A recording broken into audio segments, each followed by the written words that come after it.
భారత communist party రాష్ట్ర 28వ మహాసభల ఆహ్వాన సంఘం ఏర్పాటు సమావేశంలో భాగంగా సిపిఐ నాయకులు మాట్లాడుతూ చంద్రబాబు అధికారంలోకి రావడం కోసం అలివికాని వాగ్దానాలు చేశారని, గతంలో ప్రతిపక్షంలో ఉన్న మీరు పారదర్శకంగా ప్రభుత్వం లేదు అని, రాష్ట్రం అప్పుల పాలు చేశారు అన్న చంద్రబాబు ఇప్పుడు రాష్ట్రంలో మీరు ఏమి చేస్తున్నారు అంటున్న సిపిఐ నాయకులు.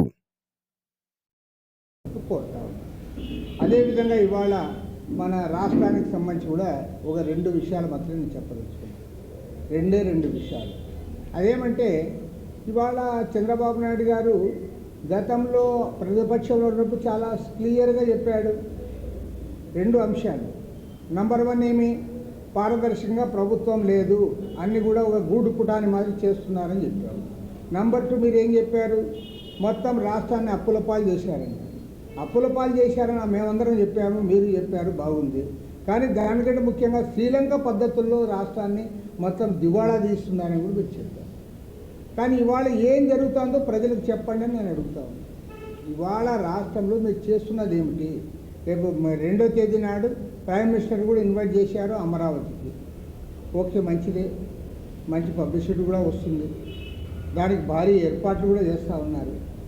కానీ నేను ఒకటే అడుగుతూ ఉన్నా, మీరు ఇవాళ ఏదైతే మీరు అక్కడ నిధులు ఖర్చు పెట్టబోతా ఉన్నారో అందులో ₹1 ఏమైనా సెంట్రల్ గవర్నమెంట్ మీకు వస్తున్నాయా?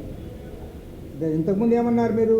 ఫస్ట్ ఏమన్నారు, మనకి గ్రాంట్ వస్తుంది సెంట్రల్ గవర్నమెంట్ అన్నారు. తర్వాత గ్రాంట్ అనలే, తర్వాత గ్రాంట్ కాదు, సెంట్రల్ గవర్నమెంట్ షూరిటీ ఇస్తూ ఉంది కాబట్టి అప్పులు వస్తూ ఉన్నాయని మీరే చెప్తుంది. కాబట్టి మనం కట్టాల్సిన పని లేదు, వాళ్ళే కడతారని కూడా చెప్తుంది. కానీ ఇవాళ జరుగుతున్నది ఏంటి? ఏషియన్ డెవలప్మెంట్ బ్యాంక్ నుంచి అప్పు, వరల్డ్ బ్యాంక్ నుంచి అప్పు తెస్తూ ఉన్నారు, హట్కో నుంచి అప్పు తెస్తూ ఉన్నారు. చివరికి మనందరికీ కేఎఫ్సి తెలుసు, కానీ ఈ కేఎఫ్డబ్ల్యూ అనేది ఒకటి ఉంది అనేది ఒకటి చంద్రబాబు నాయుడుకి తెలిసింది. కేఎఫ్డబ్ల్యూ జర్మన్ సంస్థ నుండి ₹5,000 కోట్ల అప్పు అమరావతి నిర్మాణాన్ని చేశారు. దాదాపు 31,000 కోట్లు కేఎఫ్డబ్ల్యూ, అది హట్కో, అదేవిధంగా ఏషియన్ డెవలప్మెంట్ బ్యాంకు, అదేవిధంగా వరల్డ్ బ్యాంకు 31,000 కోట్ల అప్పు తెచ్చి వాళ్ళ పనులు ప్రారంభిస్తూ ఉన్నాం. దానికి ప్రైమ్ మినిస్టర్ ఆహ్వానించారు. మరో 30,000 కోట్ల కూడా అప్పులు చేస్తామని చెప్తా ఉన్నాం. కాబట్టి మరి రాష్ట్రం అప్పుల పాలవుతూ ఉందా, లేదంటే అప్పుల నుంచి బయటపడతా ఉందో దానికి వారే సమాధానం చెప్పాలి. కాబట్టి మీరు చెప్పిన దాన్ని మీరు వైలేట్ చేస్తూ ఉన్నారు. గతంలో ప్రభుత్వం అప్పులు చేసినవో అప్పులు చేసినట్లు, మరి మీరు అప్పులు చేసేది అప్పులు చేసినట్లు కాదా? అది రాష్ట్రానికి భారం కాదా? రేపు పొద్దున ప్రజలు వడ్డీతో సహా చెల్లించాల్సిన బాధ్యత వారిపైన ఉండదా? కాబట్టి ఏమంటే దీనిపైన ప్రభుత్వం ప్రజలకు స్పష్టత ఇవ్వాలని చెప్పి కూడా నేను డిమాండ్ చేస్తూ ఉన్నాను. 2వ అంశము, మీరు ఇవాళ ఏది కూడా పారదర్శకంగా చేయడంలా, ఏ ఒక్క అంశం కూడా మీరు ఇదే చివరికి ప్రభుత్వం అవాస్ పాలుతూ ఉంది. ఓకే, పరిశ్రమలు రావాలి, ఉపాధి ఉండాలి, ఉద్యోగాలు ఇవ్వాలి, అది మేము కూడా కోరుతాం, వెల్కమ్ కూడా చెప్తాం. అది నిజంగా మీరు చంద్రబాబు నాయుడు గారు దావోస్ పర్యటన పోయాడు, ఇతర ప్రాంతాలు తిరిగాడు, లోకేష్ తిరిగాడు, పోయి దానికోసం కొద్ది కష్టపడుతున్నారు, వీ ఆల్సో వెల్కమ్ ఇట్. కానీ మీరు చేస్తున్నది ఏంటి? అవాస్ పాలయ్యే పద్ధతుల్లో టీసీఎస్కి ₹1 ఇస్తాం, ఇంకోటి కూడా 99 పైసలకి ఇస్తాం. 99 పైసలు ఉందని కూడా నాకు తెలియదు. 99 పైసలు ఎట్లా తీసుకుంటారో ఎట్లా ఇస్తారో కూడా. ఏది ₹1 రూప ఉందనుకుంటా, అంతే, అది కూడా లేదు. 99 పైసలకి నువ్వు ఎకరా భూమి ఇస్తా అంటే అవాస్ పాలైంది ప్రభుత్వం, పక్కా అవాస్ పాలైంది. మీరు ఏదైతే మంచి కార్యక్రమం అని చెప్పుకుంటా ఉన్నారో, మంచి కార్యక్రమం ఇలాంటి చర్యల వల్ల మీరు అవాస్ పాలవుతూ ఉన్నారు. ట్రాన్స్పరెంట్గా ఇవ్వడంలే, ఏ విషయంలో కూడా ట్రాన్స్పరెన్సీ లేదు. కాబట్టి నేను ప్రభుత్వాన్ని కోరుతున్నది ఒకటే, మీరు అపోహలకు తావిచ్చే పద్ధతుల్లో మీరు చేయడం కాకోకుండా ఏదైనా సరే ట్రాన్స్పరెంట్గా చేయండి. మీరు మంచి చేసి మేము బలపరుస్తాం, తప్పకుండా అందరూ కూడా హర్షిస్తారు. ప్రజలు కూడా ఏం కోరుతారు, పారిశ్రామిక అభివృద్ధి కావాలి, అదేవిధంగా ఇరిగేషన్ రంగంలో అభివృద్ధి కావాలి, అన్ని దాంట్లో కావాలి. కానీ మీ చర్యలు ఆ రకంగా లేవు. ఎందుకంటే ఇరిగేషన్ రంగంలో కూడా నేను చెప్తా ఉన్నా, వెలుగొండ ప్రాజెక్టుకు సంబంధించి ఏళ్ల తరబడి, దశాబ్దాల తరబడి వాళ్ళు వెయిట్ చేస్తూనే ఉన్నారు. దాన్ని కంప్లీట్ చేయడానికి మీ ప్రాధాన్యతలో లేదు. ఈసారి టోటల్ మీరు బడ్జెట్లో ఒక దానికి కొంత ప్రాధాన్యత ఇచ్చారు తప్పితే మీరు ఏ ప్రాజెక్టు కూడా ప్రాధాన్యత ఇవ్వకపోయారు. చివరికి చిన్న చిన్న ప్రాజెక్టులు 100 కోట్లు 200 కోట్లు 500 కోట్లలో ముగించే ప్రాజెక్టులకు కూడా మీరు నిధులు కేటాయించలే. పైగా ఇప్పుడు చంద్రబాబు నాయుడు గారు కొత్త రాగం ఎత్తుకున్నాడు. ఆ కొత్త రాగం ఏమంటే గోదావరి టు బనకచెర్ల దానికి 80,000 కోట్లు ఖర్చు అవుతామని. నువ్వు చిన్న చిన్న ప్రాజెక్టులు కంప్లీట్ చేస్తే దాని ద్వారా అక్కడ పంటలకి వాళ్ళకి నీళ్ళు వస్తాయి, తాగునీటి సమస్య పరిష్కారం అవుతాయి, తర్వాత పెండింగ్ ప్రాజెక్టులన్నీ కంప్లీట్ చేయాలి.